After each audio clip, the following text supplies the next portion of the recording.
পশ্চিমবঙ্গ ল clerks অ্যাসোসিয়েশনের ভূমি ও ভূমি সংস্কার প্রশাসন আকাশীপাড়া শাখার ডেপুটেশন এডিএসআরকে বেথুয়াডাঁড়িতে বুধবার 4টে নাগাদ 4 দফা দাবিতে আকাশীপাড়া এডিএসআরকে ডেপুটেশন দিলেন পশ্চিমবঙ্গ ল ক্লার্কস অ্যাসোসিয়েশন ভূমি ও ভূমি সংস্কার প্রশাসন আকাশীপাড়া শাখা।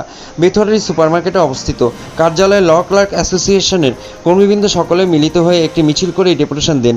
তাদের দাবি সময়গুলি হলো ক্লার্কসদের দলিল দাখিল করবার অগ্রাধিকার দিতে হবে, কোয়ারিতে পূর্বের ন্যায় ল ক্লার্কসদের কলম রাখতে হবে, যে দলিলগুলি অনলাইনে পাওয়া যাচ্ছে সেই দলিলের সার্টিফাইড কপি ডেলিভারি করা হোক, অফিস চত্বরে অবৈধ লোকের আনাগোনা বন্ধ করতে হবে। এই 4 দফা দাবিতে ছিল আজকে তাদের ডেপুটেশন। কি বললেন আকাশীপাড়া ল ক্লার্কস অ্যাসোসিয়েশনের সম্পাদক মনোজ কুমার দে, তার মুখ থেকে শুনে নেব। আজ আমরা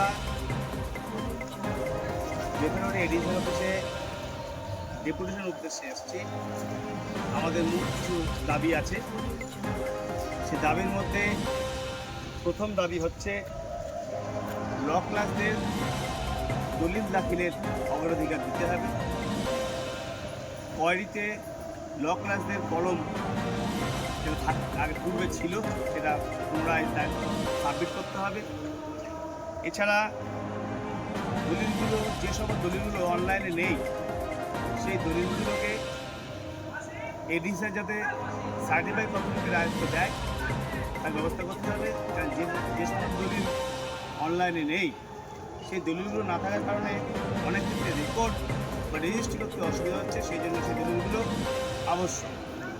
এর পাশাপাশি ল ক্লার্কসের নাম করে কিংবা অন্যথা কোনো লাইসেন্সের কথা বলে অনেকে অবৈধভাবে কাজ করছে, যাতে তারা কাজ করতে না পারে সেটাও আমরা দাবির মধ্যে রেখেছি।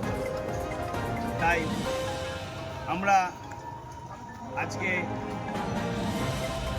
এডিএসআরের কাছে বিকাল 4:30টায় এই ডেপুটেশন প্রদান করব। আপনার পরিচয়টা একটু সংক্ষেপে একটু বলবেন। আমি পশ্চিমবঙ্গ ল ক্লার্কস অ্যাসোসিয়েশনের আকাশীপাড়া ব্লকের সম্পাদক